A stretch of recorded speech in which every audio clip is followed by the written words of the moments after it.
Welcome. How y'all doing? I will freely admit that I'm real bad at remembering names. I recognize a lot of your faces. And some of you we met in person and had all kinds of conferences with, but so we'll continue to learn new names because I only see some of you like 2-3 times a year. Hi. There's a sign-in sheet and some papers for you. Okay. So I recognize names because of emails in the classroom, and then, but anyway, so we'll figure it out. We'll get to know you guys. I hope you understand that this is 10 sessions, and we love having you here. And we're going to explain all about what we're doing. I have a partner in this, and Jenny Taylor. And I don't recognize any of your hands. So she and I have written this course. This is the second year that we have put this together. And we took the best of Time to Teach and Fred Jones Classroom Management, and then made it into something special that we call the Madera Classroom Management Method. And we had really good success with it last year, and we're excited about unrolling it again this year. So welcome, and thanks for coming. Away we go. Here's what I'd like you to do, is tell us your name and what you are teaching. Tell us your name and what you are teaching. And these are the cool people in the back row, so we're going to pick on them first. And we'll let them. You guys don't have to point at the person that has it. But you know what? We're going to let our gentleman go first. My name is Michael Alfaro. I teach 8th grade all subjects at ETAA. My name is Susie Mendoza. I also teach 8th grade at ETAA. And my name is Minerva Soriano. I teach this year a combo of TK and K at ETAA. How does that work? TK and K? Wow. So I have the TKs only half day. Oh. And then I just have my kindergarten. After. Okay. My name is Ava Stevens, and I teach 3rd and 4th grade in the autism program at Sierra Vista. I'm Carrie Hernandez. I teach at 6th grade at ETA. Bless you. Natasha Scribner. I teach 7th grade self-contained at ETA. Self-contained. Ooh, how many kids do you have? 31. Oh. In one class. You have 31 special ed students? 7th grade? Well, 7th grade. Oh. Self-contained. Oh, Contained. Oh, and you're teaching all the subjects. Do y'all do that? There's no deployment, there's no... 32 8th graders all day. I I know had like, a day today. at our county schools, they actually split it up a little bit. And so somebody that's strong in math science, they'll take those on, and the other one will take history and English, and they'll mix and match. 8th grade all day. Hi, my name is Eric Wilson, and I teach chemistry at Madera South. My name is Colin. I teach 2nd grade at Parkway. I'm Jennifer, and I teach 6th, 7th, and 8th grade at CC? SDC.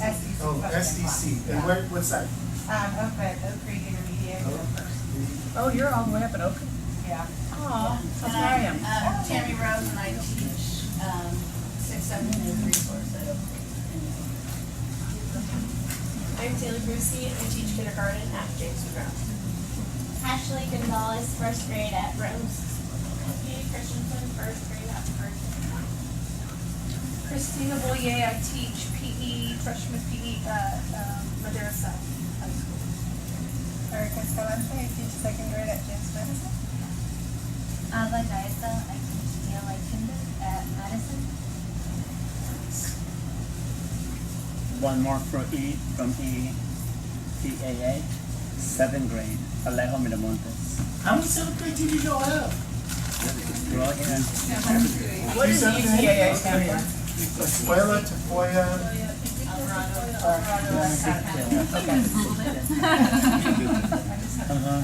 My name is Chris Santiago. I co-teach U.S. history, and I have 2 periods of SEC U.S. history. What's that? Madera South. Jamie Garcia, Model World History at Madera South. what is modern world history versus like, world history?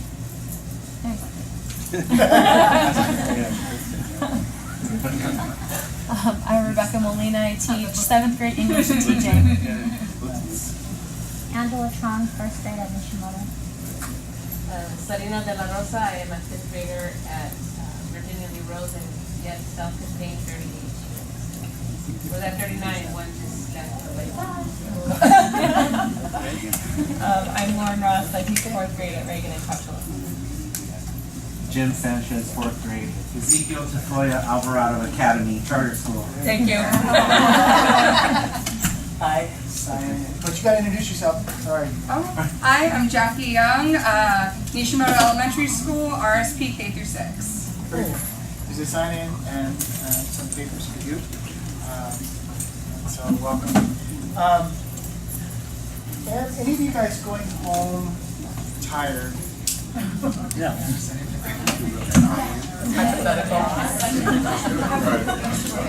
Any of you have these trapezoid muscles right up here? Are they sore? All the time. When you, most of you drive 20, 30 minutes, right? How many of you have commute that's over 30 minutes? When you get in the car, is it like double grip, white knuckles, and then by the time you get home, it's like, well, I just want to go to sleep? We know why that's happening, and we can fix that. We're going to teach you all kinds of things in our management class, including how to manage your class with your body, physical presence, and not having to say a word. We're going to talk about your fight-flight reflex and the stress that you're incurring, and how that can cause you to gain weight and have all kinds of symptoms and other issues that are going on physically as well as emotionally.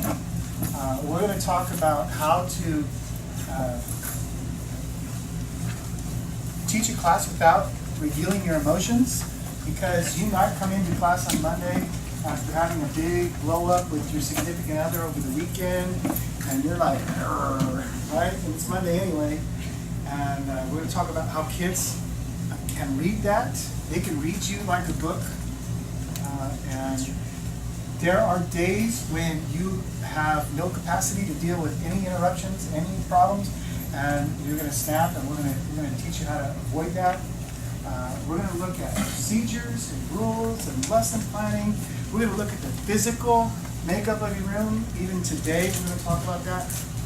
And I'm going to warn you ahead of time. We're going to practice in here, and then especially if you're taking the class for units, there's 40 units available for $300, and we'll give you that information in the spring. So don't worry about that now. But we're going to have you hear some stuff in here, go home and do some homework, and then practice it in your classroom. And what we found is if we can practice it here first, which is actually harder to practice in front of your peers than in front of students, then you'll find that the implementation of what we're going to teach you is actually easier. So we're going to use this as kind of a lab. And we're going to do some goofy stuff. And you're going to look at me like, whoa, all right, I'll give it a try. And you're going to think I'm crazy, and then you're going to go back to class, and you're going to try it, and you're going to go, I did that queen thing, and wow, I don't know, it worked. Huh? We're going to tell you this. It's a system. It's not meant to pick and choose what you like and throw away the rest. We have developed a system that layers upon each other. And there's some things that we've actually saved towards the end because we know how well they work, and we know that there's a tendency for teachers to grab those things and use them and throw everything else away. And they use this and it works until they wear it out and it stops working, and then they go, well, the whole thing doesn't work.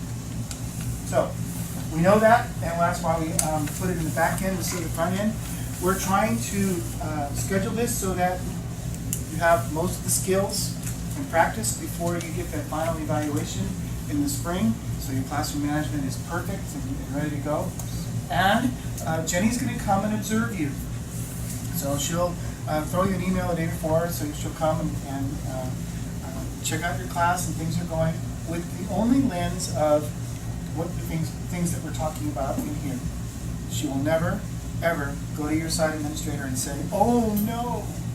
She'll come to me and say, oh no, but she'll never go to your administrator. So she is not going to snitch you out, as the kids would say.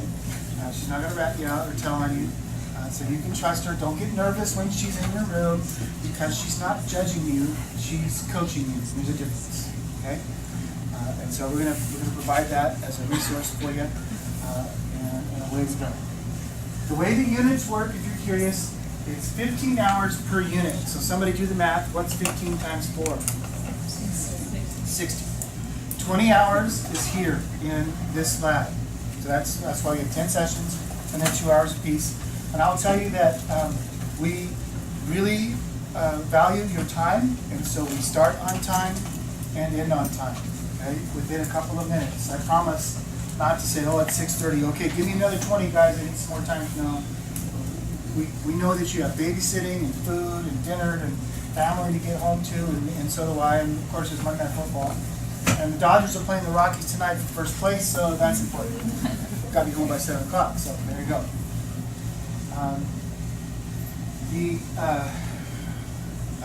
So don't miss. We're going to let you miss once for the class credits, or twice, actually twice. We'll let you miss twice, provided that you watch the video. And if you'll notice, there's a camera right there, so y'all in the back, be careful what you say. It's going to pick you up. If you complain about me, I'm going to know. Seriously though, it'll pick up everything in the room, and we're going to film this and then put it into the classroom. We'll give you the join code to the classroom in a little bit. It's on one of the slides. And so if you do miss, we're going to have you watch the video and then grab the homework that we talked about. You'll see the same papers that we pass out tonight will be uploaded into the classroom. Even the PowerPoint or Google Slide presentation will be uploaded into the classroom. So that's the way you can make up and you have 2 absences. The official attendance is the sign-in sheet. So yes, we use OMS to make sure we have enough copies, and we always make a few extra. It gives us, a ballpark of who's going to be here. But we're going to take the list tonight, and I'm going to give it to Jessica, and she's going to take your name and put it into OMS for you. So you don't have to worry about that. If you're here tonight and you signed in, we're going to get you into OMS already. But the attendance officially is the sign-in sheet. All right. Any questions so far? All right. I'm going to give it to Jenny. So I was kind of answering some questions down here, but I was a teacher for 20 years and medically retired. And I literally was that teacher that you were going to have to pull out at 80. Like, I loved what I did every day. I knew that's what I wanted to do from the time I was little, lining up my stuffed animals and all that garbage. I knew that's what I was going to do. That's just all I ever wanted to do. And my dad, despite his well-intended efforts to try to get me to do something that makes more money, he was a businessman. And he's like, you're just like me, you should be a business person. And I'm like, thanks, I want to be a teacher. I enjoy poverty. But I was teaching for I had my whole career planned out. Which is probably, you guys are a lot of you are on your first couple steps into this career. I knew I was gonna teach. I always wanted to be a teacher, but I was also a coach. And so I was gonna coach for, 5-10 years, then go to the college ranks and teach and coach. That was my plan. I was going to do it. And 5 years in, I was only 30. I found out I had a pretty serious illness.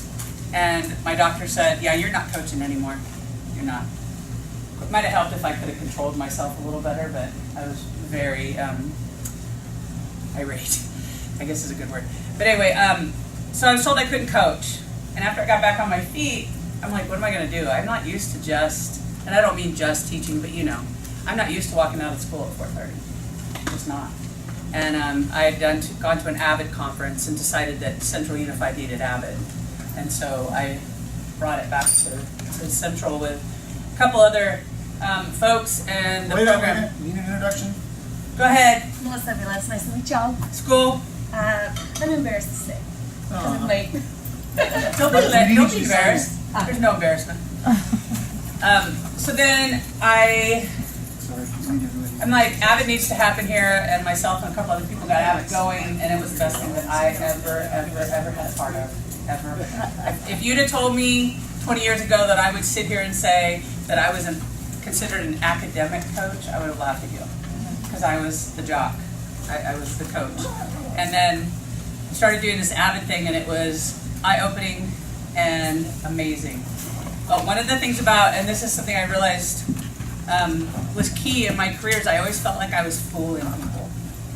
Because I was a history major, my degree's in history. But because I was a coach, and it was before No Child Left Behind, I had a principal stick me in an English classroom and said, well, if you're a good teacher, you can do it. I was like, great, all right. So I started teaching English, and I taught English for 20 years.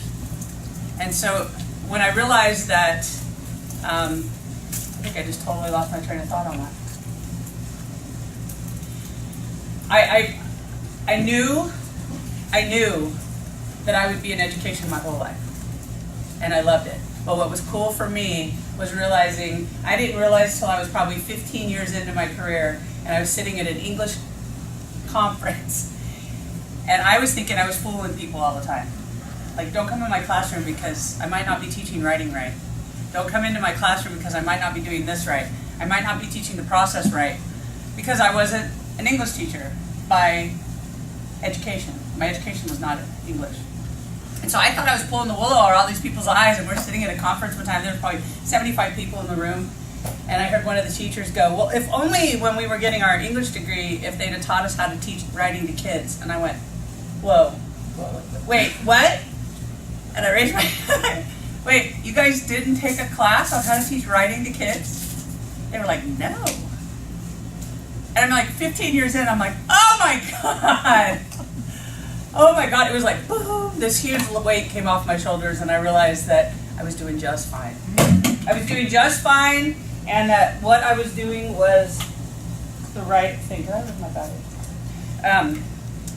And that made me feel better, but I wish I would have learned that 5 years in instead of 15, because I stressed, and anytime somebody came to, and here I was, I'm pretty confident, I'm pretty cocky, I can be a real jerk. And so when administration would walk in, I would always think they were going to find something I did wrong, And 15 years after, I finally realized I'm doing all right, and my kids were doing well on tests and stuff like that, and a lot of that was Avid. If you're not familiar with Avid, you'll hear about Avid from me, but I found my love in teaching these kids how to love to learn, and that was the key. And I started to realize, while I'm pulling the wool over everybody's eyes, I'm watching these other teachers who are doing packets, like massive packets, and doing all this stuff, and they're working so hard to get these high test scores, and I was just not. But my kids were still doing it, and finally somebody said, what was it that you were able to do that? And I'm like, you know what, I don't know. And I had to step back. It's relationships. That's all it was. It was absolutely relationships. And I've had people describe my classroom as when you walk in, it sounds like a beehive, because there's a bunch of buzzing going on. But the kids are always focused, and I thought, well, at least you put that part on there, that they were always focused, because it was very always noisy, and I hated a quiet classroom. But when they said, you've got, these kids are focused, they're busy, they love being in there, it's a safe zone. And I'm thinking, what really mattered? And that's what it was. It was the rapport and the relationship. Those kids would go through a wall for me. And sometimes I don't know why, but they knew I believed in them, so they believed in themselves, and they believed in what I was teaching. I was literally the first couple of years I taught English, that teacher that stayed one chapter ahead. That was literally me. But when I stopped working so hard to do that and just realized that if I believed in these kids and instilled that confidence in them and helped them understand why it was important to learn, they would do anything they wanted to do. And they did. And then 20 years in, I was loving things, loving how everything was going, and found out that I was sick and was told I couldn't really continue to stay in the classroom because I was missing so much. I was like an absentee parent, which really stung. Are any of you, does everybody in here know what Avid is? Yeah, sort of, kind of. It's a college-bound program for kids in the middle. Generally, usually technically supposed to be minorities, but not always the case. And so when you get these kids and you've got them and they haven't had that dialogue around them of college. You know, you can do this, you can get out of the valley, you can do something great. They didn't have that. And so when you become their teacher, you become their parent. And when I got sick and wasn't there, it was like absentee parenting. And it was devastating. But I got to come back in and start doing this and teaching and working with other teachers, which is why I love going into your classrooms, because I miss the kids, I miss that whole dynamic. And when I come in, just so you know, I'll quietly walk in. If you acknowledge me, I'll acknowledge you. If you don't, if you're in the middle of something, don't feel like you have to acknowledge me. I will duck out behind and stay out of the way until if I get the hint that you want me to help, I'll help. But really, I'm just there to help you. If I see something, we can talk. If you have questions for me, we can talk. I'll try to hang out and all that. So that said, I did continue my education only because I knew at some point I probably wouldn't be able to stay in a classroom, and that's what's got me here. And I have to say, this is one of the most fun things I've ever done, is to be able to help other people get kind of past that kid that drives you crazy and makes you tired and makes you just, or the repeating yourself 18,000 times a day, and you feel like you just can't say it one more time, or you don't want to hear your name one more time. You know, I used to make fun of my mom when she'd say, "God, stop calling me mom." You know, mom. Now I get it, because it was Miss Taylor. So, and this weekend, just real quick, I was doing the rodeo at Course Gold Rodeo, and I was doing the ticket booth, and all of a sudden I hear this, "Miss Taylor, if I take my glasses off, will you recognize me?" Oh, yeah, I do recognize you. And I mean, I taught in Fresno, so running into kids up there was kind of weird, but it was kind of cool. But again, you hear that Miss Taylor, and it's the way they say it. I was like, oh, they're back. It's kind of like aliens. So you met Steve, and then I don't teach currently, or I'm not under contract teaching, I should say. And this is what I do. I love it. I live up in Raven, and we bought a ranch when I retired. We have a zillion animals. None of them produce anything for us other than eating and pooping. We don't kill our animals. They're all pets. We're stupid, basically. We have a lot of them. And the reason I started doing this, really, is when I was department chair as an English teacher. I was an English department chair. So many of my teachers would come up and go, I can't do it. I can't do it with all the NCLB and all the common standards, and you know, now we have the national standards, and they would always just stress out. And I'm like, it's not that hard. It's not that hard. And I hated seeing good people get out of teaching because of all the stuff coming from the top down. Because it's not about that. It's just not. And I don't want you guys to get overwhelmed, and so that's why I got into this, was to try to kind of make things a little bit easier, because as more requirements come down on us, the harder it gets. And I think some of us let it land on our shoulders and ruin why we got into this in the first place. Is it San Diego that we get the credits from? University of San Diego, private institution. And this is Marzano. I'm sure you guys have all heard Marzano. Effective teaching and learning cannot take place in a poorly managed classroom. You've seen those classrooms. There was one teacher that I worked with at Central that every time you walked by his classroom, I don't know why he left his classroom door open, because it was like looking right into chaos. And you'd walk by and you'd get hit by a big old wad of paper. And you'd think, guy's been teaching 40 years. Are you freaking kidding me? Like, and then, or you'd walk by and he'd be asleep. It was a bad situation. So he, in my mind, was the epitome of the poorly managed classroom. If students are disorderly and disrespectful with no apparent rules and procedures to guide behavior, chaos becomes the norm. And when chaos becomes the norm, stress becomes your norm. And when you go home, you're exhausted. All you want to do is nap. Even when you have a good day, if it's chaotic, your head feels like it's going to explode. Steve mentioned, it's not going to be easy to see, that's all right. Combination, best of both worlds. Time to Teach is a very realistic discipline program, and so is Fred Jones, and we got to talking, and we're like, let's get the best of both and see what we can do with it, and that's where we're at with this. And then Hannah Montana's gonna be one of our guest speakers. Why? Guest bump. Oh, good lord. Ba-dum-bum. Those of you with young children go, oh yeah. And this is my underlying motto, my whatever you want to say, my theme. It's all about the relationships. I don't even know who said this. Jeremy Wilder. It said, it took a while for me to figure out that classroom management was really a relationship building skill. And think back to your teachers. The teacher that walked in and tried to do, be horrible till Christmas, and then was a jerk to everyone. There were kids that would do things just to upset that person, right? I mean, and then you had the loosey-goosey teacher who, like mine, had really bad coffee breath and really bad breath, period. And whenever she'd come to talk to you, you'd be dreading her sticking her face in your... But she was so loosey-goosey, we got away with murder. That, I didn't have any respect for her either. She could have been the nicest thing in the world, but I had no respect for her, right? You want somebody that has the love, tough love, really, is what it comes down to. And the first thing, and it's going to be, I'm sure a lot of you know this, but when you see it laid out like this, you're kind of like, oh yeah, duh. The way you organize your classroom can eliminate a huge portion of your discipline problems. Okay, and I didn't get this. I saw a picture, came up on my memories on Facebook, and I went, I wish I kept it. I used to have my kids paint the tiles. The seniors got to paint their tiles. But that meant that every tile in my room was painted different. I thought that was such a cool idea. Until I realized that if I have ADD, and it didn't occur to me that that was a problem.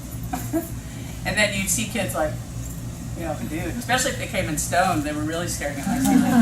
And I was like, what are you doing? Why are you doing that? Like, pay attention. Well, it's my fault. I created that. I created that chaos.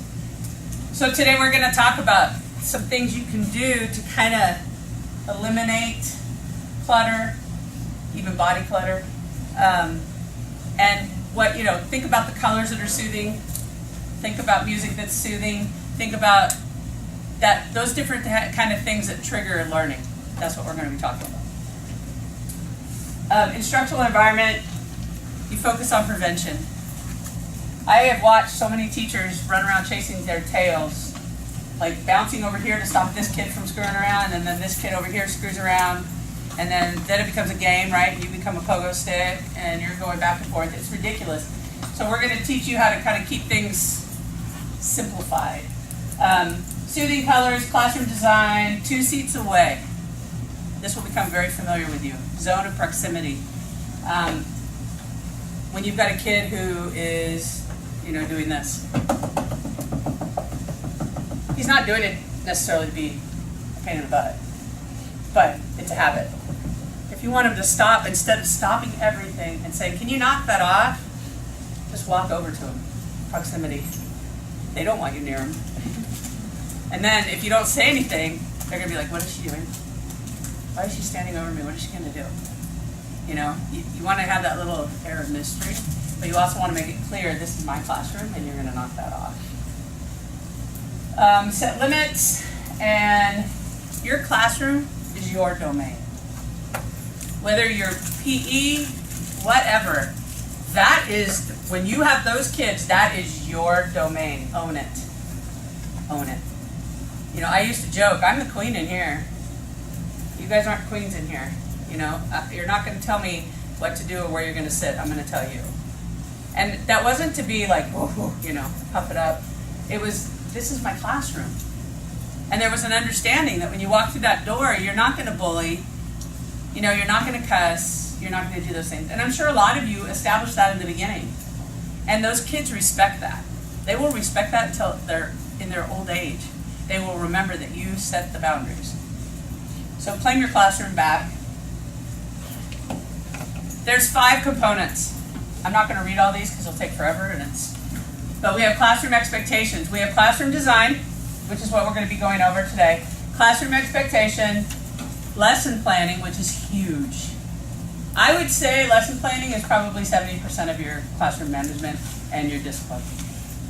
accountability and motivation, and the refocus. How many of you have heard of the refocus before? For time to teach? Are you the only one? You guys haven't heard of the time to teach refocus before? Okay, cool. Do you want to go on this one? Sure. All right, what I want you to do first is turn to your elbow partner, and you only have one sentence, so you gotta think about it. What inspired you to become a teacher? One sentence though, not a paragraph. No comma places. No comma places?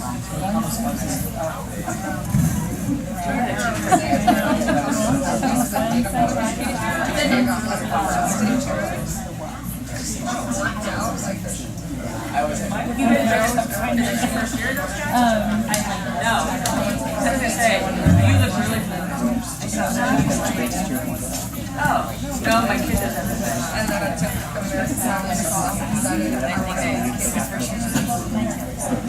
All right, one sentence is over.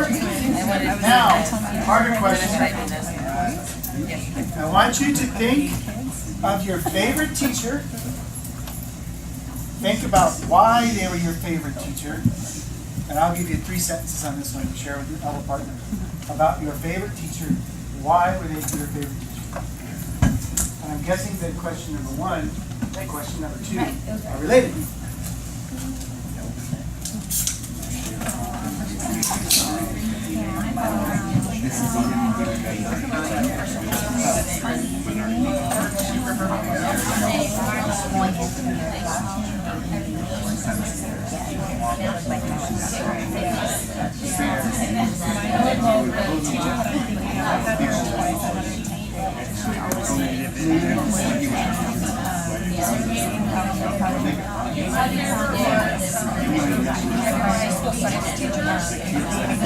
I still have 2 of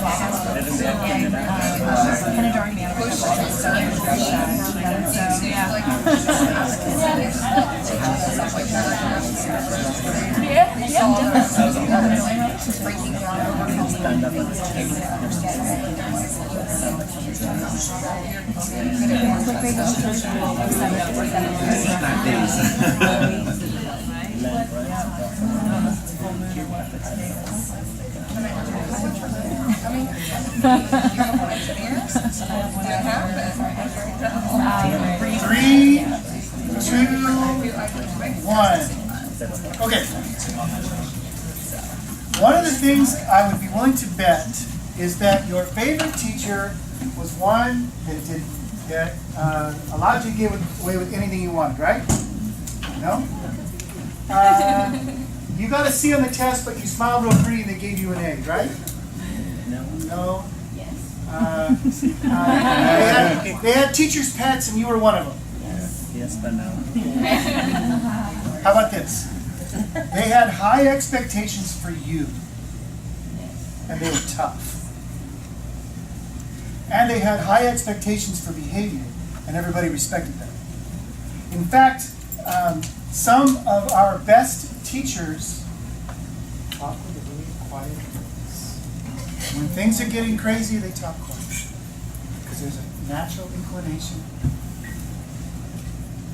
And so you stop talking to hear. Now I'm opposite. I have drill sergeants for parents. And so we talk loud. And I thought we talked loud until I got remarried and realized, oh, this is loud on a whole nother level. Let me give you some thoughts. Number 1, this is not picking on anybody, but how many of you have children? Oh, most. Okay, good. Now, it doesn't make you a better teacher per se, but being a parent makes you a better classroom manager. Why? Why do you think? Talk about it in your groups real quick. Why would a parent make a better classroom manager? Not necessarily a better teacher, but a better classroom manager than a non-parent. Keeping their kids at home. You can say that first.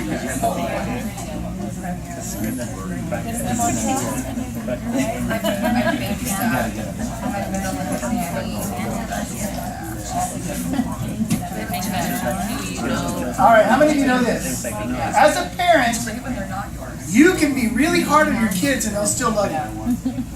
Right? There's a tendency for new teachers, especially, and I don't mean to pick on anybody, I'm just trying to share with you information. So if you find yourself in this subcategory, don't get mad. But there's a tendency of our non-parents, especially if you're young, to want to be the cool teacher, right? And you want to be friends, and so the temptation is to friend them on Facebook or Instagram, give out your cell phone and call him by your first name and sit where you want, and we want to be cool teacher. Did any of you list your favorite teacher as somebody that I just described like that? Now the national data says that our favorite teachers are the ones that have the highest expectations for both behavior and academics. And ironically, they're probably not your favorite teacher that year. It kind of takes a while when you go, well, I know way more than my buddy. Well, that's because you had Mrs. Sierra. Oh, right? High expectations. So let's talk about that for a moment. What are the standards in your classroom? You ready for the answer? You're not going to like it. The answer is this. Whatever you allow the kids to get away with, those are your standards. Whatever you allow the kids. Well, Steve, you don't know the kids I have in my classroom. Well, I know this. I can take another teacher and put them in your classroom and they'll behave differently. I can take your kids and deploy them to another classroom and they behave differently. So if you're struggling with classroom management, I'm going to put some pressure on you to fix it. The good news is classroom management can be learned. There are some who are naturals. They just walk into a classroom and everything's under control. The rest of us, me included, have to learn how to manage a classroom, and we can do that.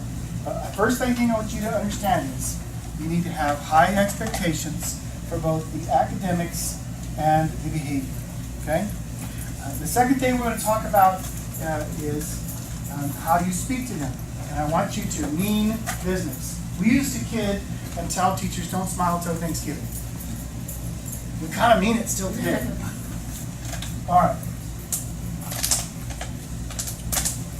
If you ask a kid at home to take out the trash, does that mean the same thing in everybody's house?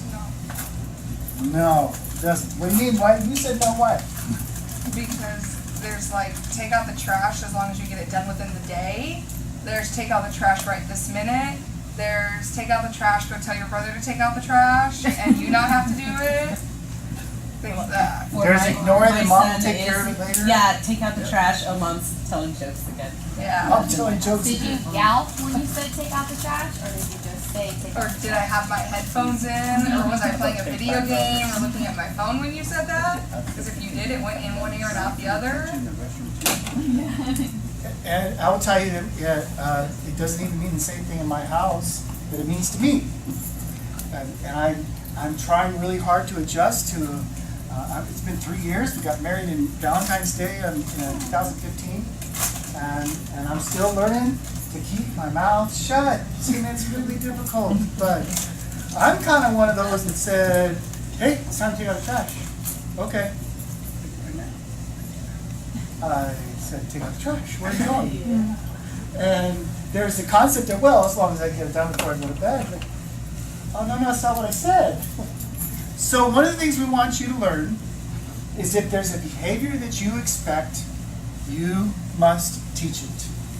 You can't assume the kid knows to put the name in the upper right-hand corner with the period and the date just because they're a sophomore in high school. If you expect that, you have to teach it. If you expect them to raise their hand before talking, you have to teach it. How do they line up? Okay? So we're talking about not the rules in your classroom, but the procedures. And we're going to talk about that in a couple of sessions, not tonight, but once you start thinking about that, you probably have 3 or 4 rules. You might have even taken time to develop them with your class. Maybe you made a poster and a contract and they all signed their name. Yay! But that's not what makes your class work. It's all the procedures that you have in your room. All the procedures you have in your PE class. How do you line up? We were talking about her class, 75 girls? 70 freshman girls compete. How do you get them all out of the locker room at the same time? How do you get them back in at the same time? What's the procedure? So we start talking about some of these things. Okay? How do you get them to participate? All those things we're going to talk about. Tonight I want to talk about zones of approximation. There are 3 zones. It's real easy to remember. There is the red zone, the yellow zone, and the green zone. All right, so if I had a little more room in here, we'd have this set up a little bit differently.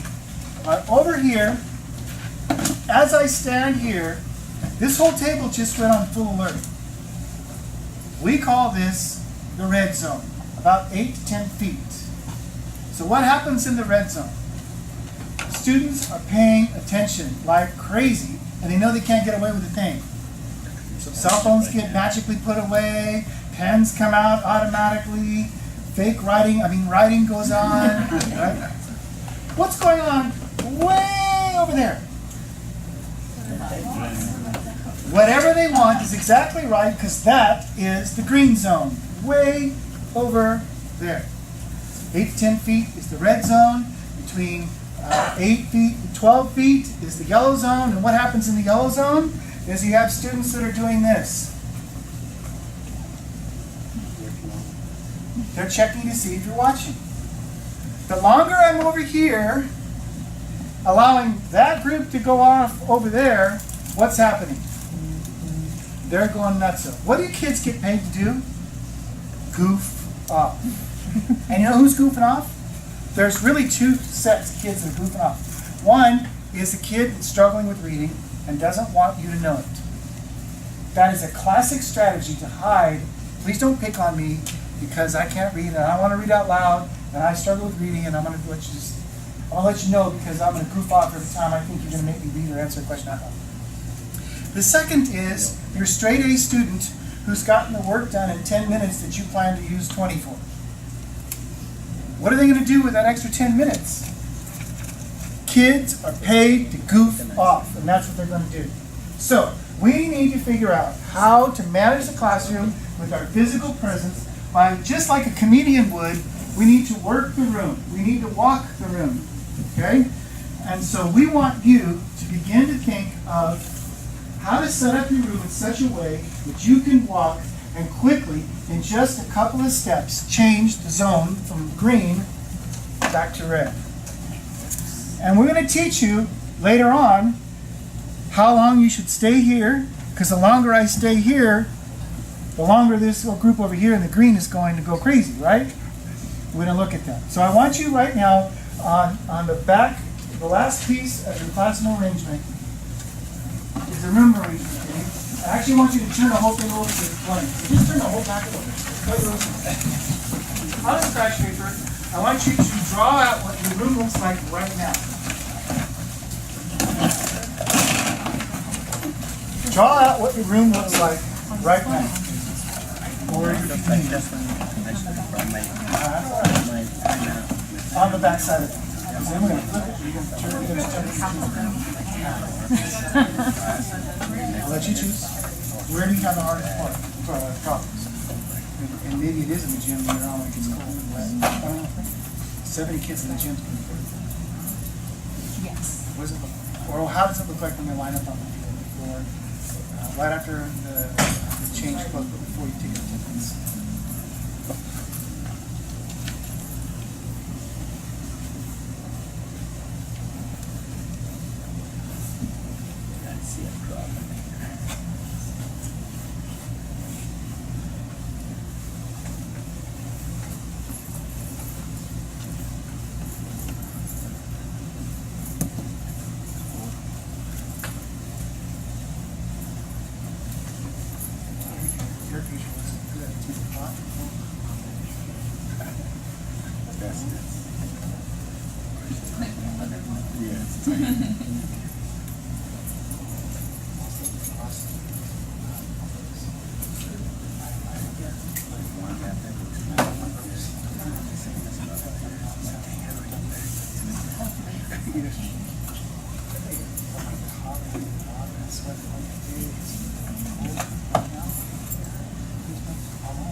You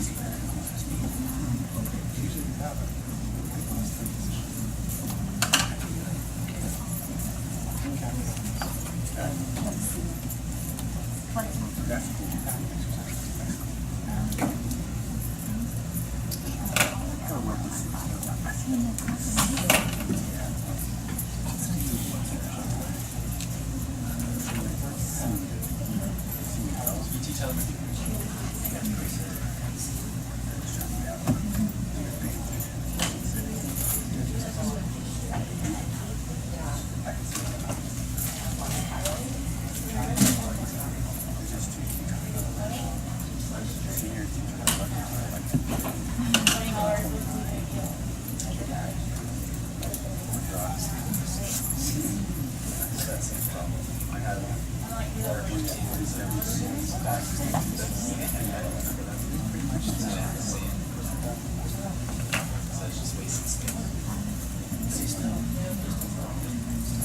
So they claim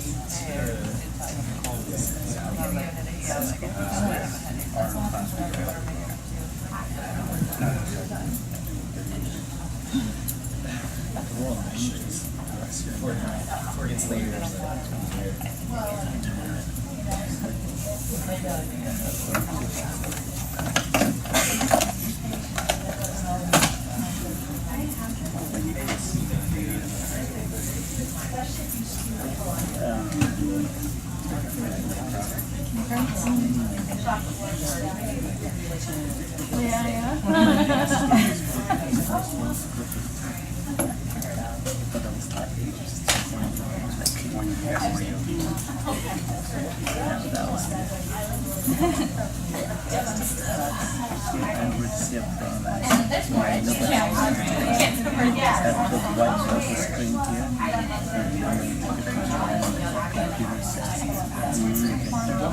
So this is facing this way, like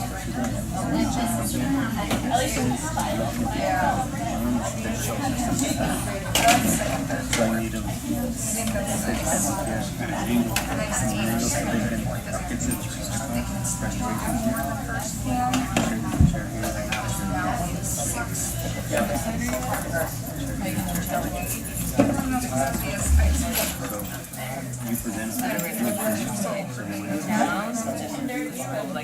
on the desk side of the side.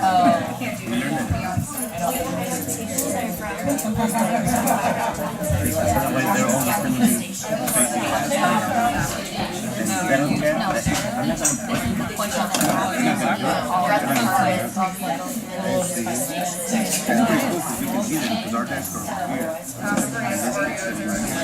Okay. Now in your table groups, I want you to feel what you do well with your classroom design and what needs improvement.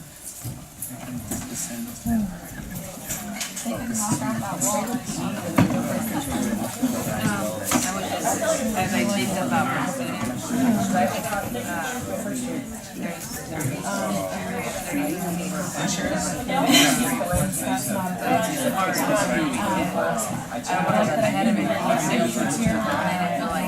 Honestly, the only way we can do it is that we can't come to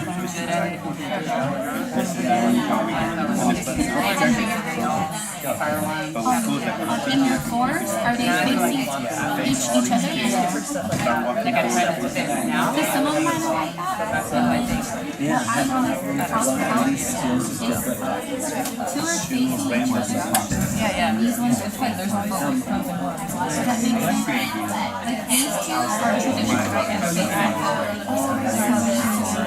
and then on the end are facing inward circle. So they still see each other, but they're not next to each other. Nobody is next to each other. So if you have a bunch of floors,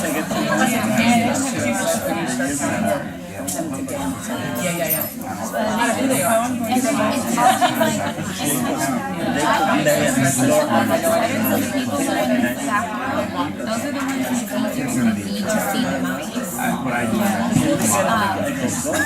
I see them there. You know how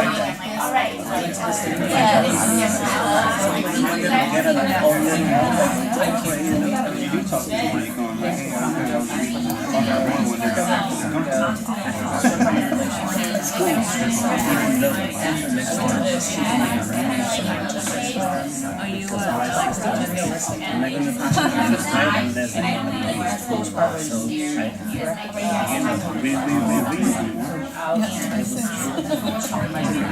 we read and then you guys, and then the wedding just so this is for me.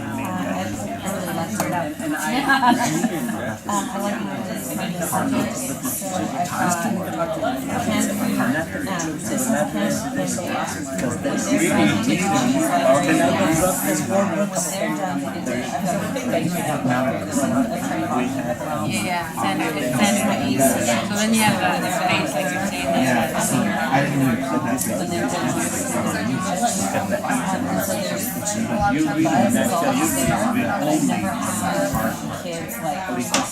They'll look at me and they're like,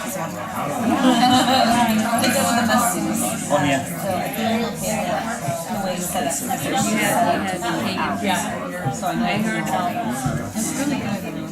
Three, two, one. Okay. If you haven't figured this out yet, for the most part, between the bells, you're standing up, right? Unless there's a physical reason why you can't stand, I will tell you that when an administrator pops in, they're expecting you to be up and about, okay? It's bad form to be sitting behind your desk, behind a computer monitor while the kids are working independently and you're staring at a computer screen. It just doesn't look good, even if you're doing legit stuff, okay? Just a forewarning, right? So you're standing, okay. So I want you to think of your room and think about your instructional style and think about the desks. Are they touching a wall? Okay? So I was helping a teacher once who was having classroom management issues, and we talked about what I was telling him today about the red zone, the green zone, the yellow zone, and about being able to walk the room, and he, yeah, I got it, yep, I understand. And he still had the traditional rows in his room. Now, he was in a portable just like this, and with 38 desks in there, I will give you, and I think it was even more than 38, it was crowded. But the last row touched the wall. Okay, he's having problems with classroom management. These are high school kids. Can you tell me what's going on with the wall? What do you think these kids are doing to the wall? Leaning on. Stripping wallpaper, poking holes, writing names, leaving a note for the girlfriend for next period, leaving the test end, whatever, right? Okay. But aside from that, here's the problem. So here's his lectern. That was the other problem. He was up here lecturing. Can we do that anymore? No. Anybody know how long a TED Talk is, by the way? 15 to 20. Somebody said 15? 15, is it 15 minutes the max you're supposed to do now? 18 is the max. Yeah. Why is 18 the max? Because they've done millions of dollars worth of studies and figured out that adults have no more longer attention span than 18 minutes. So my history teachers are still kind of stuck in this mode. He was a math teacher, lecturing for 30 minutes, 40 minutes. Is that going to work? That was classroom management problem number 2. His kids were bored. What do bored kids do? Whoosh. It worn him out. He tried the old adage. Oh, I was telling you about parents and non-parents. Check this out. We know based on studies that if you're a parent, you're going to manage your classroom the way you parent. Do you nag your children by any chance? Any of you? Come on. Now. If I have to tell you one more time, we do it in class though too. Johnny, if I have to say your name, you're gonna put the hand on the hip, right? Maybe even with a little toe tap. Johnny, if I have to say your name one, what do you write? Yeah. I've already warned him 7 times. What? This is nagging. Does it work? So then, what happens to you? Fight reflex kicks in, and you start your brain actually reverses from where it's logic centered in the cortex to the neocortex, where your reflexes reside. And you're gearing up for a fight or flight. Have you ever had an argument with somebody and then later left going, dang, I should have said? Or how about this? You had an interview and you went, oh, I wanted to say this. Why couldn't you think of it at the moment?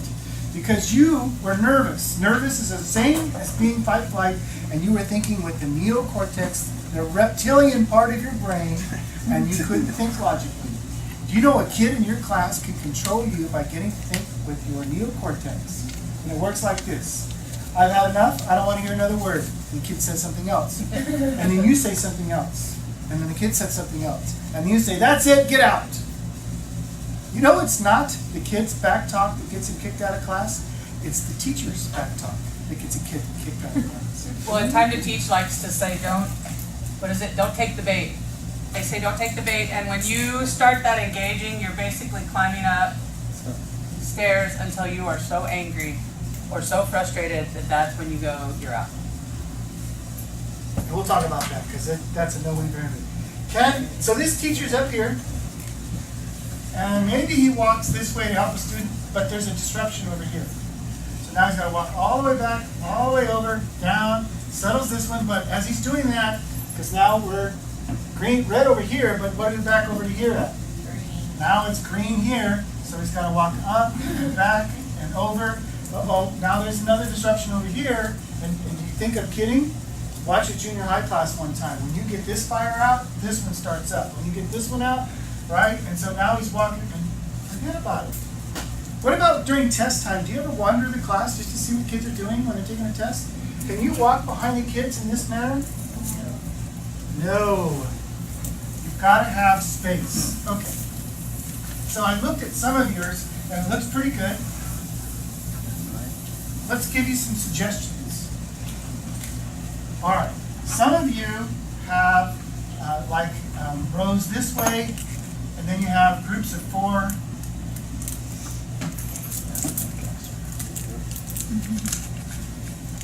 Maybe you have a 4 over here on the outside and 4 over here on the outside. Something like that? Okay. Can I walk quickly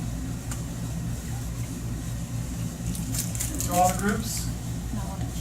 Yes. Okay. When he uses the zone of proximity and he talks about green, yellow, the other thing you can think in when you're thinking about your classroom and how to set it up is you don't want to be more than 2 seats away.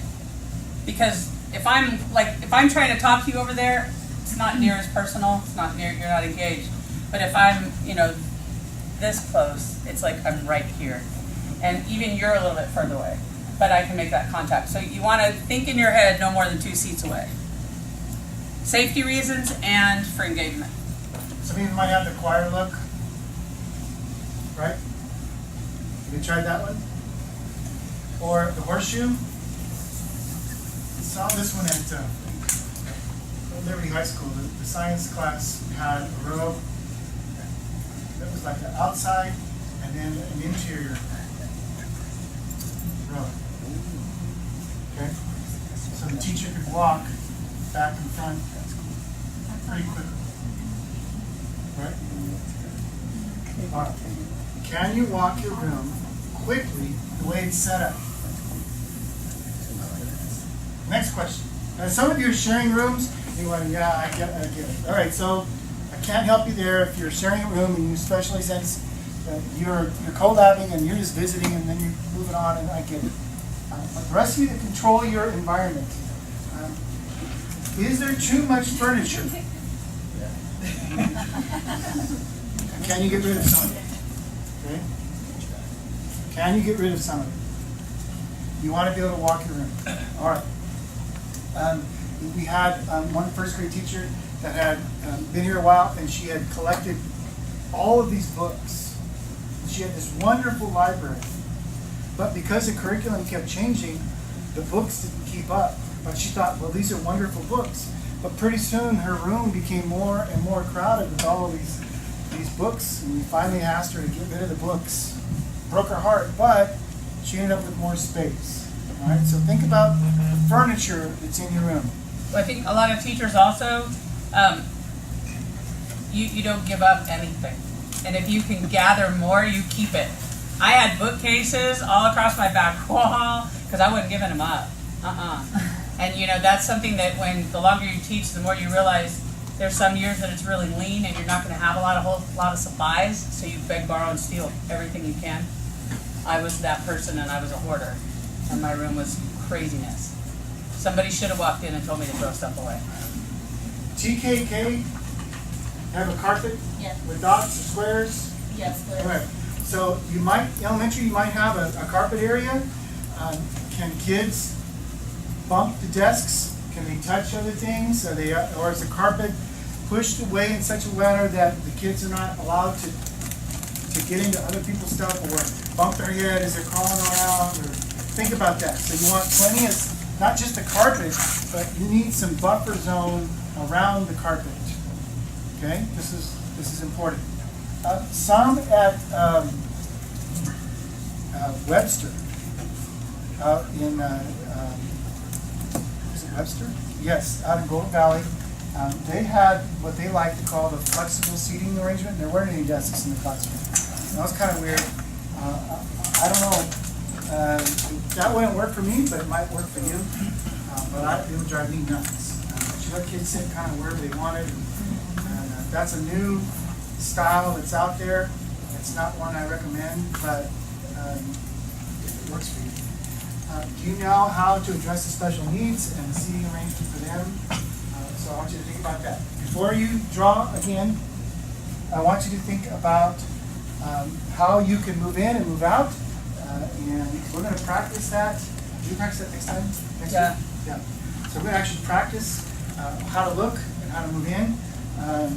But I want to make sure that there's plenty of space for you to move in. And then I want you to think about this. What's on your walls? We talked about those tiles, okay? And I get it. A guy's room, I believe in, I know I shouldn't believe in stereotypes, but there's some truth to it, right? A guy's room looks different than a gal's room. For the most part, not always. But as you can see, this is a typical guy's room, and it's pretty blank. Right? When we're guys, we get Pete Rose, that's how old I am. On the wall, it says read a book, woo, Michael Jordan, LeBron James, there we go. And that's it, that's what we're good. Kindergarten teachers, you guys are wonderful at decorating your room, and it's just amazing. The question is it too much? Does it distract from you? Because you need to be the focal point, okay? And so I'll ask, what's behind you? And I would suggest that this needs to be muted so that your focus is on you and the board. Okay? Make sense? All right. Are you using technology effectively? Do you need some more training on that? How's that going? Think about that. Where is the Chrome card? Do you have procedures to get them in and out? Is it running smoothly?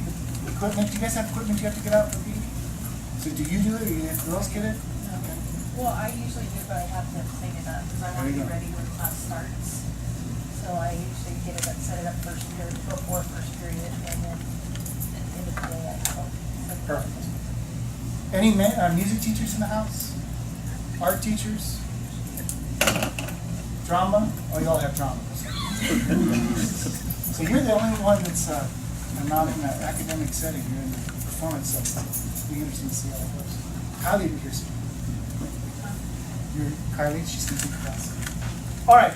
I wanted you to this time, on that page to turn it back over, and there's actually a space for you to draw the room the way you would like it, compared to the way it is. And if you think that you have the perfect room set up, I want you to write that. I have the perfect room set up. Let's see how many of you agree.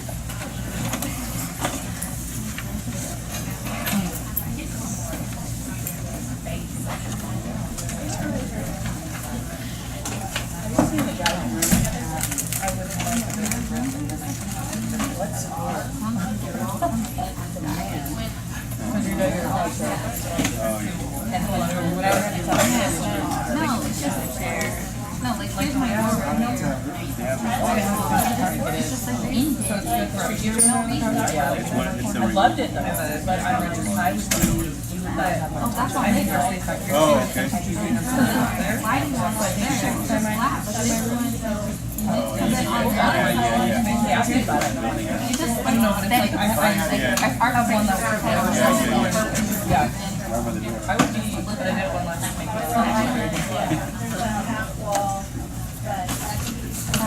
My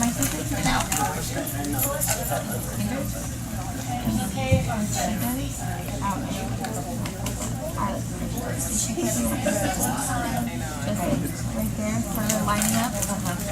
Every second, so when, Yeah, but you know, what I take here is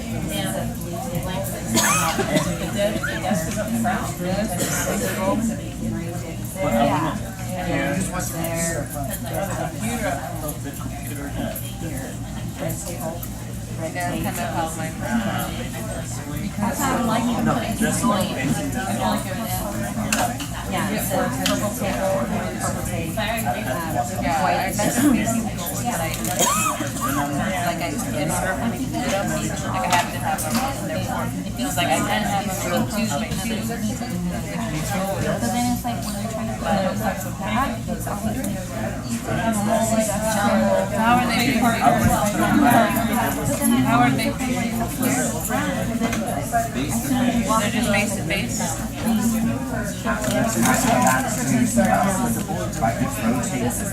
matter what direction you want the kids. Yeah, they stick out a little bit. Yeah, kind of stick out a little bit. not that it would help, but. Yeah, well, I mean, yeah, huge counters all back here.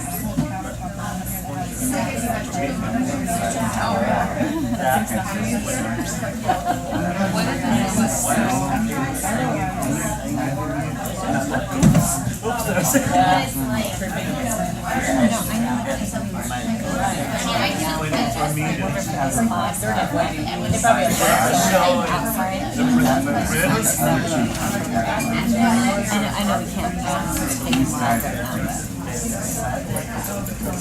I mean, I can even, but they have your. That's like trying to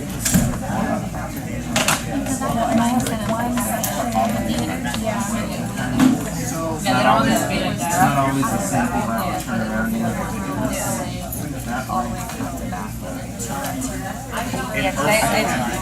I like how mine are like that. It's not gonna happen because I have, she kind of does, I have to get set up, that's all sideways or something, where it's like on our ears. Class, this question, Yeah, mine are like it's above my pay grade. Do you know there's generational differences in the way we interface with technology? Right, and I think of it as a language. My parents, they don't speak tech at all. And my stepmom, she can't even use a cell phone. My dad, if I send a text message to my dad, I get a blank one in return, that means he got it.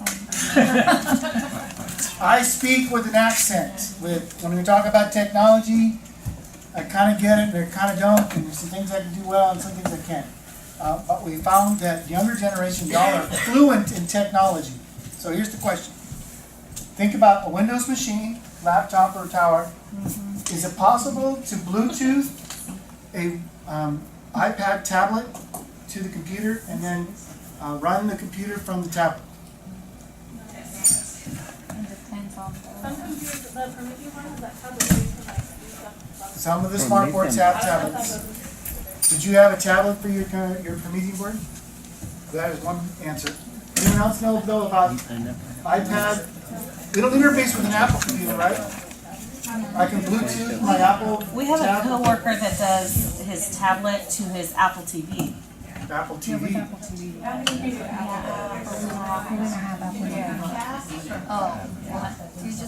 Well, the IT, I don't do it. If you buy Apple TV, they'll give you a free, go home and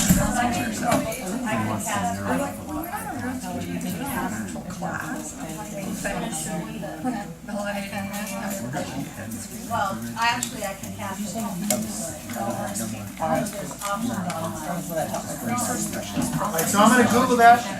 I'm gonna find out if you can overtake a laptop with a with the tablet, maybe it has to be, They have to be compatible, so it has to be Apple with Apple. apple to apple, and oranges to oranges. Alright, so that's another answer. It's possible to run it with a tablet so that you can walk You the can, room.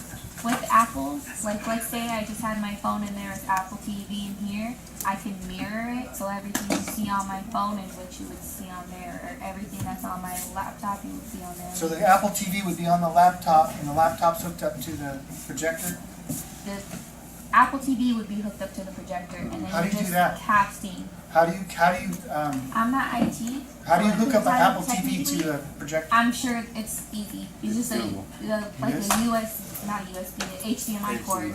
Same way you connect it to your TV. So you should tell When you them guys to talk get about all casting, Apple TV. I'm thinking about fly fishing. Well, and our Chromebooks can cast. Yeah, Chromebooks My can lap- do it to My Chrome. laptop casts to wherever I am with my laptop, Okay. as long as Wi-Fi's working. Which can be iffy, but I can cast whatever's on my screen, I cast to the. Alright, so one answer to your question is, there's technology available, but we don't know which kind yet. From your phone, or from a tablet, From the tablet, or bypassing the computer and going right to the projector. it depends on the curriculum too. I let and people all set up tablets or Chromebook into the Prometheus. You need to ask about this. Alright, how we doing? Did you draw the layout the way you wanted it, or did you write it? I'm the bomb. This is the way it is.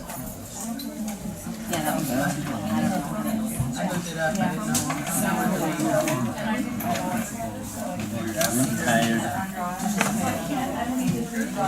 So it'll be the read and then.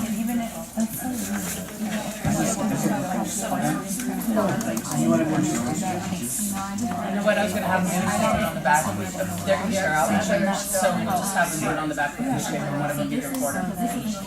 We don't need to do the whole, because I need to get it. I would probably Okay, so with your design that you guys just did, you will be, part of your homework will be for you to implement a new classroom organizational design. And then you're going to take a picture before you change it, after you change it, and then you're gonna answer some questions about behavior and changes that you saw. Yeah, If we share a classroom, can it be hypothetical? Like if we were to change it, this is how we would do it? sure. Okay. Sure, and that's gonna be, I think that we're gonna run into that a lot more, you know, as Madera gets bigger and bigger and bigger. Yeah. Right now, you're gonna, it's short, it's very short, I promise. There's an article that you have in your packet, I'm gonna have you read it to yourself, and then I will give you, I don't know, 2 minutes, 3 minutes to do that, and then you as a table are gonna decide in the top 10 suggestions that you found in that article. And then what I need is one person to record it somewhere, it doesn't matter where, somebody else is gonna share it out.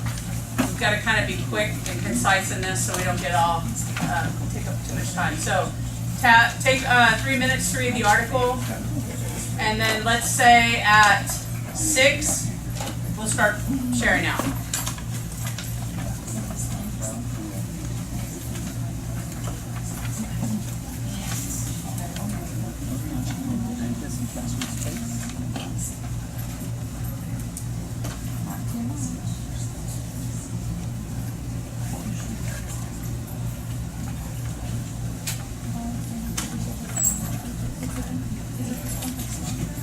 No, not the Sandra Cisneros one, the classroom arrangement one.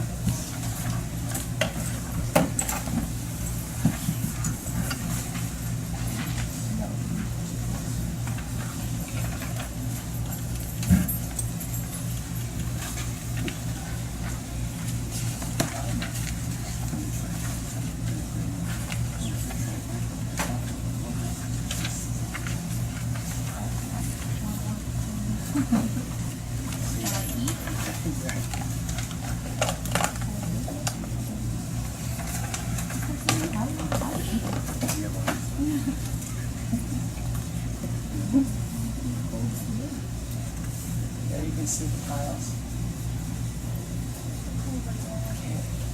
Chaos.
Jenny, last year we had that,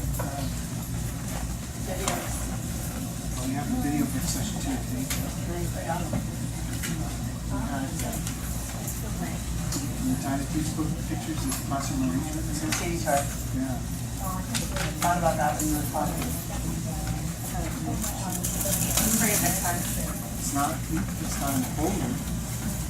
That's why you didn't see it, right? So we just ripped it out. We just copied it. Literally ripped it out. It's upstairs. Yeah. I have no, I have look.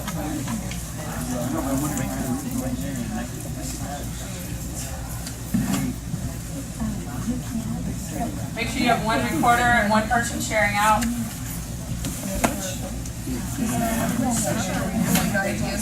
Any of them. Name the favorite any.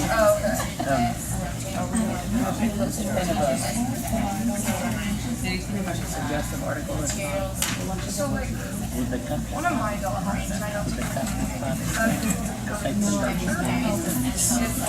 Steve, all the classrooms in my room. Are we gonna use butcher paper for this or? Permanent piercing. Oh, I mean, that are like okay. bolted to the wall tables. Why? You're all. Every that I had.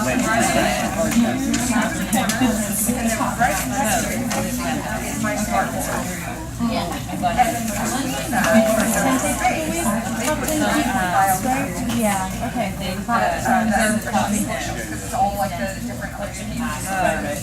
I literally can't like move them sideways because there's such a big space between where the computer does end and where the board starts. That I can't. And they're like, oh, you just you don't need to. I love that. Presentation. So the kids can interface it on a computer because they physically cannot see the board. I think it was so that I can give to all my students, like to get this way out there. So kind of like I was thinking of my contact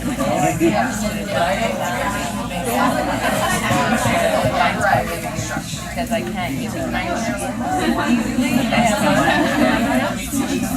because he's like right at the edge of my class, you know, so I have to, it's too hard to squeeze through his list. I'm thinking like rearrange him so that I can monitor without having to make it so often, you know.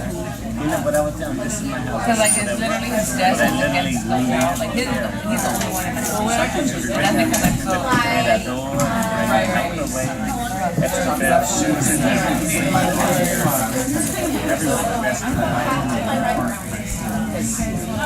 No, that's the one that I can't see. And so I can't really see him either because he's out on my side. So yeah, I agree with you. There's like different ways to say why he's like, but I think like they're all there, but the way he is, the way the room is, like if I sit down, I have to stand up then if I look at his neighbor, like I said, you know what, we're not making last your neighbor's but without having to notice the things. Like those tiles, you have to work on these. You try not to go on top of them. Then what are they going to do? And then I'm still waiting for all. And then you're still waiting. Well, the lady that went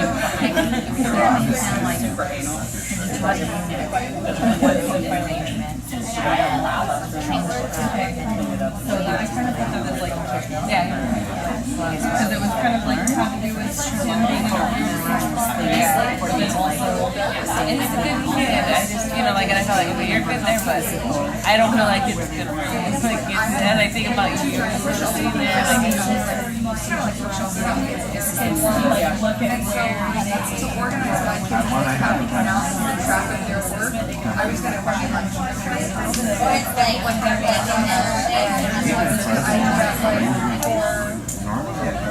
Just rotating the kids up so they can all.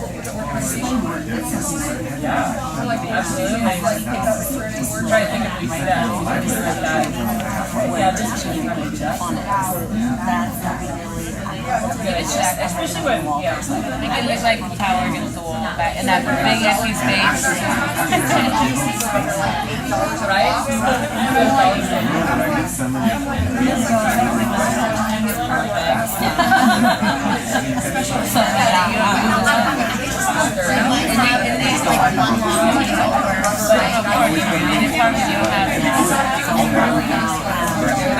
think.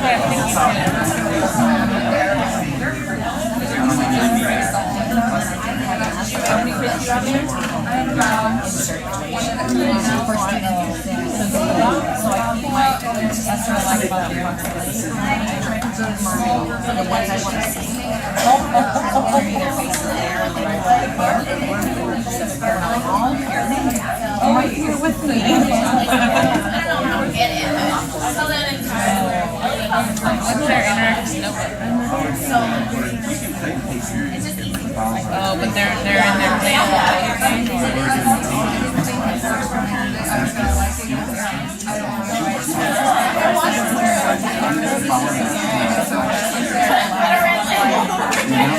Yeah, that's Thursday. Like we were eating and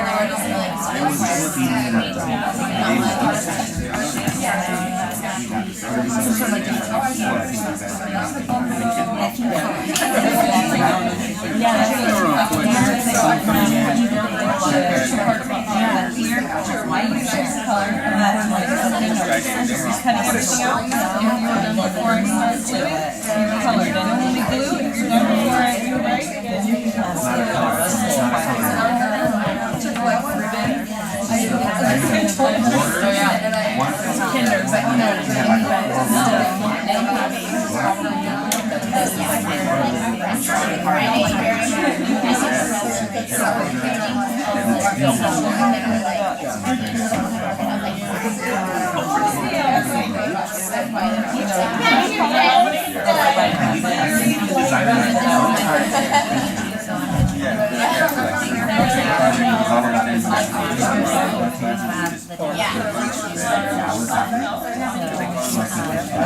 think it kind of goes back with that material to be visibly stored. Okay, so you start deciding who's gonna share out. Ideally, I mean, there's more than enough suggestions in this article, but ideally it would be great if we didn't repeat them. You know, I don't want the same people getting up saying the same thing. So, are you guys ready? Do you have 10? We have 6. 6? That works. Do it. Let's do it. We have, when you're changing your desk to fit in the frequency, to see your frequencies, clear paths, traffic paths, don't change your arrangement too often, no dead space, changing the arrangement when you're teaching, when they're doing assessments, and the materials on the food desk. Nice. You guys? Congratulations. Don't be afraid to change it for different lessons. So if you have desks in the middle, you want to clear them out to do like a circle and floor or something, Sure. don't be afraid to be flexible in that way. Do that one. Try to seat your desk in the front versus the back to get a feel for what looks best for your environment. Minimizing personal items, teacher personal items. Don't bring in your whole photo. See, that's interesting to me because I think the kids love it. Yeah. But I also understand you don't want it to be All you. all you. Materials for the students are visibly stored, so they have easy access to the items that they use regularly. And then being able to create more active areas versus separate areas for quiet spaces, so that students that need a quiet space are have that available. That's it. We'll talk about different learning styles also. But kids have, you know, we all have different learning styles, we all have different ways that we thrive. You know, I don't like a quiet classroom, and some people really have to have a quiet classroom. So, you know, you gotta keep that in mind when you're dealing with 35, 40, 70 kids, is how do you reach all of them and probably distract as little as possible. Back to table. Quick and easy access, no blind spots, and one of our other ones were taken. Don't be afraid to try the different seating arrangements. I know at our school, the Kagan training we had to go to, it was like, so telling my table mates here, we're frozen in groups of 4, but hey, how's it going? And I was talking, it's like, can we move them out a little bit so there's more facing towards the front when needed? And that's what we have. Excellent. You guys? We had a lot of repeats, but material should visibly stored, no dead space, range the room so we can monitor quickly, keep clear, safe traffic paths, space to display student work. You were talking about, and you guys probably mentioned it too, but it just clicked in my head. You were talking about clear pathways, and you were speaking about it earlier, tripping over cords. I had a teacher, we shared a partition, but it was a thick partition, so if I was doing my normal talking, you could hear me, but you know, when the kids were working or whatever, it's kind of like a little roar. But all of a sudden I heard everybody over there start laughing, and I'm like, oh crap, what happened? And she's kind of dinging. So I walk over there and I go, hey, what happened? One of her kids had left his skateboard, and she's walking, talking, and she's like crazy. And she wasn't hurt, so I was able to laugh about it. But I was like, oh my God, did you not see it? But you know, when you're talking and we're performing essentially, and sometimes that just doesn't go real well. And I am one that would trip over. I'm that teacher that would trip over the trash can, and I mean, I can't even walk and chew gum, so I understand. Back table. Clear and safe traffic paths, distinct separate areas, quiet versus talking. We like student area materials, references, and info, having that in different areas. Ownership of the room, less personal items. The concept of no teacher desk and displaying the work strategically. Seating arrangements for assessments don't change, keeping them stable. And sitting student seat to see their view when we set up the room. Yes. all of you have mentioned no blind spots. In high school, that can get really ugly. 10 months later and somebody comes in and they're pregnant, you find out it was in your blank space in your classroom, right? No dead spaces for illegitimate activities. Yes, Oh, illegitimate. middle school, yes. Yeah. Or it always kills me when my daughter goes to minarets. And if you're not familiar with minarets, it's fairly loosey-goosey. It's very project-based, it's a phenomenal school. But there's a lot of self-directed learning, and it's not always directed in the right way. And she'll come home and say, oh my God, they were on the bus and they were doing this. And I'm like, dear God, like, shut up, I don't want to know that, but I never really thought about that. And then there were teachers when I taught that kids would be getting stoned in their classroom. I'm like, how do you not know that? I mean, you don't have to be a rocket scientist to know that something smells a little different, but whatever. Last group. Yeah. I guess adding to everything that everybody else said would be knowing the safety codes. Safety codes. Ensuring the windows are not blocked. Yeah. I was great about blocking my stupid fire extinguisher. That and then the don't have your small kitchen appliances out.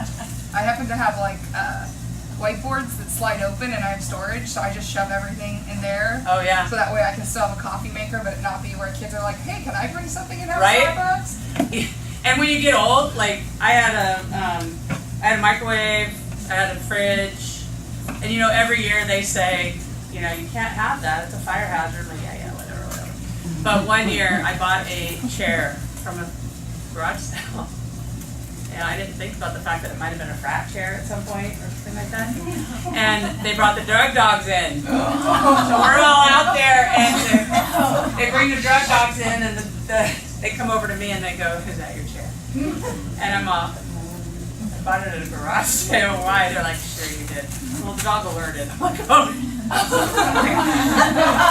How do you explain that one, And it really wasn't my chair. I really did get it at a garage. But they're like, sure, that's precious.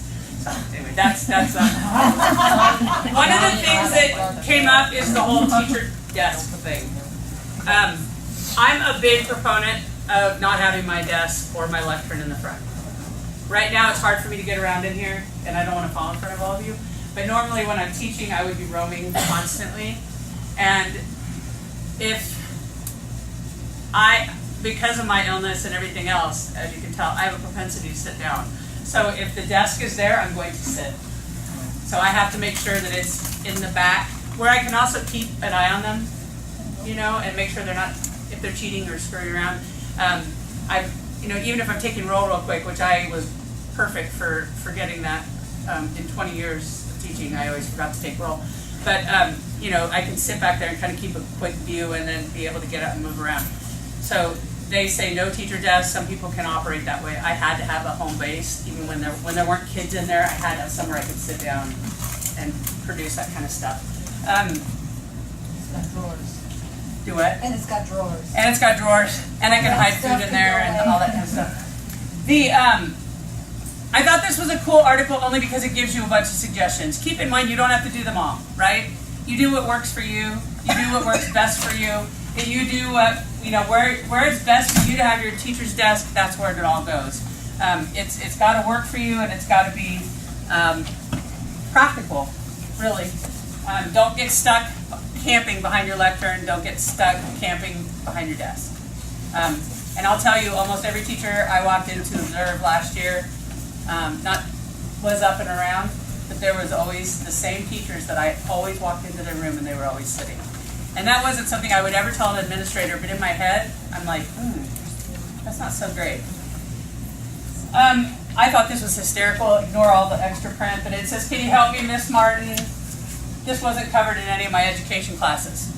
Nobody tells us how to manage 40 kids with 30 desks, right? And and then you've got the 10 that don't even have a backpack or anything to bring. They don't bring pencils. They're the kid every day that needs to borrow, right? I mean, that's that kid. The kid that never has the clothes to dress out. Nobody tells you how to deal with that. And that's what you develop as a teacher. I'm kind of flying because I don't want to keep you guys. The last thing I think is, do you want to talk about what you just handed out real quick? And then I'll finish with the Sandra Cisneros thing.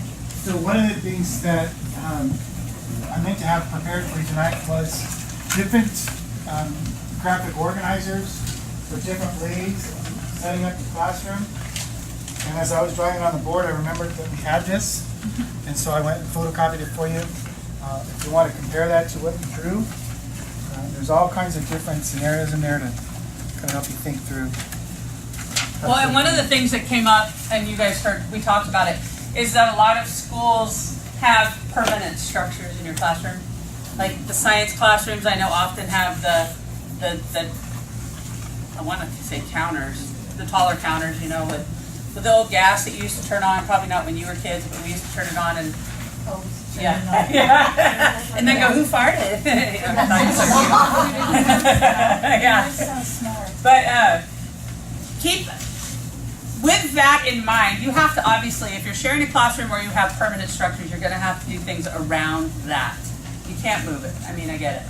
So think about, keep in mind, keep in your head, what's the best way you can utilize that space without having a blind spot and being able to pace or be able to reach two zones of proximity and two seats away. But it might take some creativity. I mean, I understand that. Okay. Any questions so far? I feel like we're talking so fast because I keep looking at the clock. I thought this would be a cool way to wrap this up because I'm kind of one of those dorky, you know, do the fun little group building. And I won't do that to teachers because it's embarrassing when you have to like walk over and pop a balloon between your belly and all that stupid stuff. So this though, I want you to look at it. Sandra Cisneros, I would assume most of us are familiar with her. She's the author. I believe she's from around here, isn't she? I think she's from the Valley or LA. And she has a poem called Those Who Don't. And I put that picture on there because I thought it was cool. You have a handout in front of you. It's got the Those Who Don't little vignette, and then below it, it has fill in the blank. I want you to read it, and then fill it out from your lens as a teacher. Or if that's too difficult, think about it in terms of education.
Anybody want to share what they wrote? Calling you guys out on the first day. Mine's terrible, but I'll read it because, you know, I have nothing to lose. And then you guys can tell me if anybody wants to share theirs. Those who don't miss out.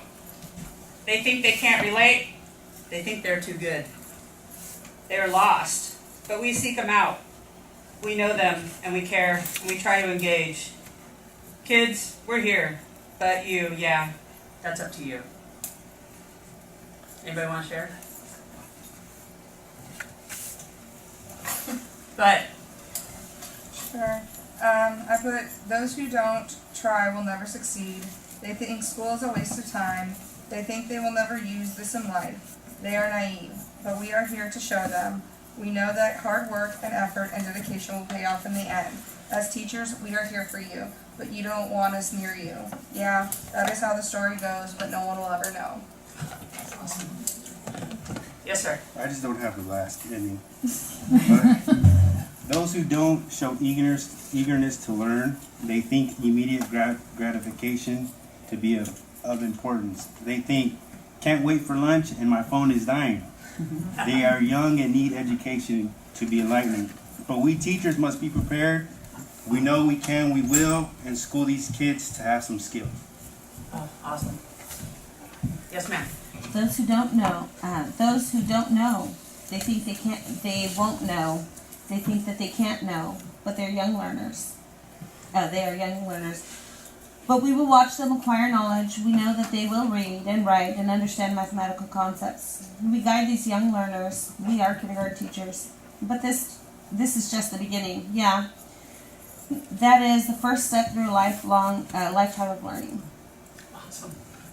You're awesome. Anybody else feeling gutsy? I'll read it. Okay. Our table's swinging. This was a cool table. You conversation them. Those who don't know assume we are not learning. They think we don't understand. They think we are off task. They think they are wrong in their assumptions. But we are learning even when talking or laughing. We know when it's time to focus and listen and to apply ourselves and learn. Yeah, we are loud, but smart. Yeah, that is how we are learning. That's awesome. That was so my classroom. Loud and noisy. Anybody else? Yes. Okay, so I don't have the end, but those who don't teach, they think we only work from 8 to 3. They think we have fun all the time. They are ignorant and blind to the real work we do. But we are teachers. We know our students' struggles and hopes and dreams. We are teachers.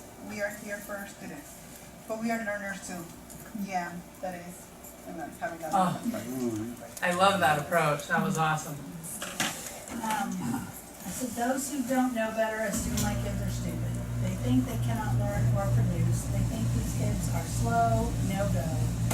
They are surprised when we succeed, but we are learning to succeed. And we know we are learning and growing and will succeed. Surprisingly, we are fine, but different. Yeah, that's who we are, smart. These are awesome. I almost want to keep them and put them together and give them to you guys. If you want to leave yours with me, I will put them together and then give them back to you guys. You can have them just for future. You're gonna post them in the classroom? I could post them in the classroom. Apparently, I might teach challenges as well. Picture it in the corner like they do in kinder. Teacher's corner, like we do in kinder. Oh yeah, we can do that. One of the things I wanted, the reason why this was harder than I expected, and I knew dang well what I was making you do, but when I sat down to do it, it wasn't quite so easy.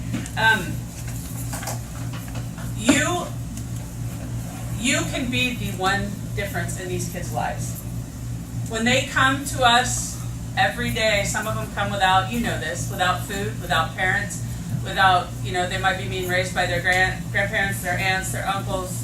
I thought I had a concept of what these kids came through. I was spoiled, but I thought I had an understanding. And then we brought in our niece, who came from a meth head prostitute mother. And the stuff that that child saw and the things that she had to do just to get to school made me realize that we have no idea what our kids come to us having experienced. Even if they tell us, we still really don't know. But you are the one consistent, the one constant in their lives. And the minute you make eye contact with them and say good morning, or how are you, or if you notice they're having a bad day, you've made all the difference in the world. And I don't think we can understate, it is understated frequently, the impact you have on these kids. But you change their lives, and sometimes it doesn't even have to be something you said. And I've told the story before, but I was teaching in Fresno Central, and a bunch of gangbangers, a bunch of them. I had been moved to the East Campus, the new school, and a bunch of gangbangers. And there was one kid who would never make eye contact with me, never, and he was hardcore. He knew he was, you could tell. He wasn't a wannabe, he was legit. And he wouldn't look at me. And one day, I could tell by his shoulders they were dropped. And I'll be honest, he scared me. He scared me. But I walked over and said, "You okay?" And he said, he wouldn't even look at me, but yeah. Next thing I know, he's waiting at the door one day. He heard me talking to a friend, a colleague, about my truck that was too expensive. And he waits till everybody leaves and he closes the door, and I'm thinking, oh dear God, shoot me? And he says, "Miss Taylor, do you have good insurance?" "Yeah, I have good insurance." He said, "Miss Taylor, you want me to take care of that truck for you?" I'm like, "Sorry?" He says, "I'll just take it out to Kearney and burn it, and you'll get the money, and then you won't have to worry about it." And in his world, he was taking care of me. He was taking care of me, and that was his way. And it was all because that one day I bothered to say, "Hey, you okay?" And then when I told him no, I didn't need my car burned. I liked my credential. I wanted to continue teaching. He comes in a couple weeks later and has a stack of car wash tickets because he worked at one of the car washes. Thank you. And so I was like, okay, little things. And I would have never thought I'd resonate with that kid because he's scared. But that said, realize that you are the difference. You truly are.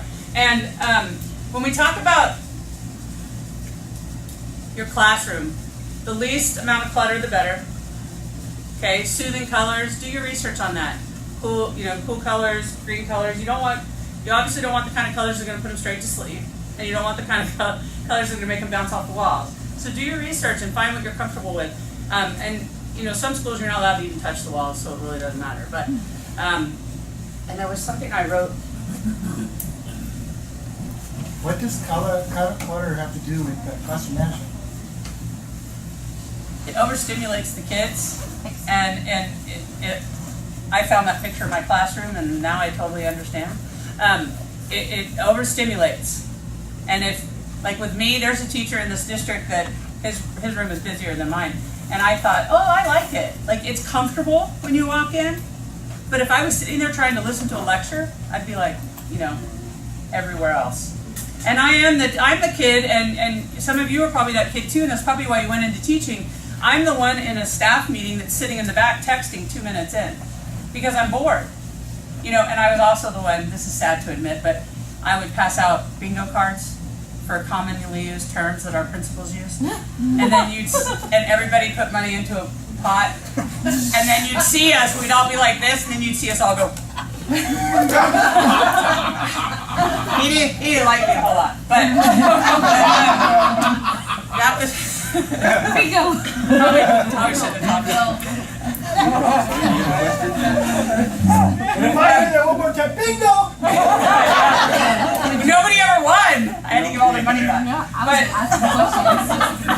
one thing that I had a professor at University of Phoenix. I'm gonna close with this. I got my credential through them, and no, she was at Phoenix. I was at National, but anyway, she brought up the point that this is back in the days with the overheads.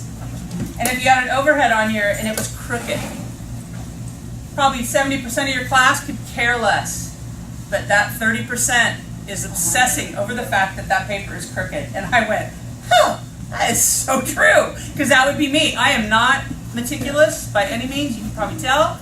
But I would obsess about the fact, like, does she not know that's crooked? Does she not know? Fix it. Or if you walk in front of it, like what I'm doing, that's distracting. And she taught us all of that, and I thought that has probably been one of the things that resonated with me the most, was realizing how what I'm doing is affecting everybody else. So I'm gonna end it with that. We have at the end of every, well, this is gonna be your homework. I already told you this. There's an article that's on Google Classroom. It's short, talking about engagement in the classroom. You're gonna photograph your classroom before you make any changes, and then photograph it after, and then there's, on Google Classroom, there's questions. Yes, ma'am? That list is on Google Classroom? Yes, it's all there. And then, Did you give us a Google? is that the right code? Is it the same code? Oh. From last year? Yeah. From this year? No, that one. Did you change it? Yeah. This is the Google Classroom code. I think Steve's gonna put the new one out.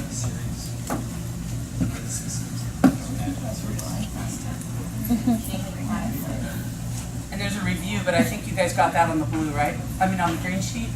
Yeah. Make sure you put your reviews, because I read them, and then I share them with Steve, and we make corrections and changes, and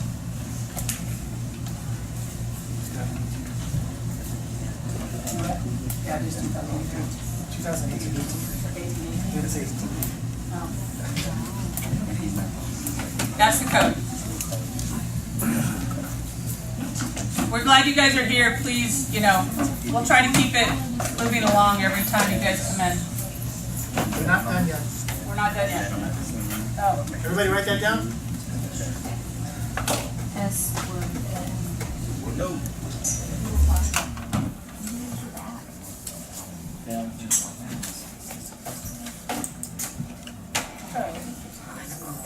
We didn't even know.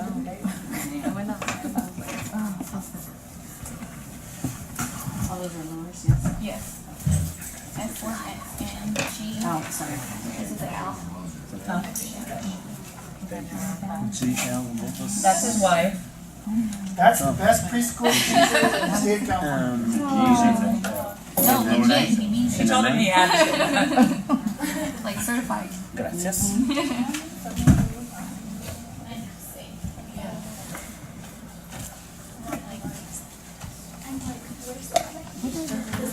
And on your way out, if you don't mind me having a copy of your poem, you can set them right here. I won't publish names with them. I'll just put them on our page. So classroom management or arrangement.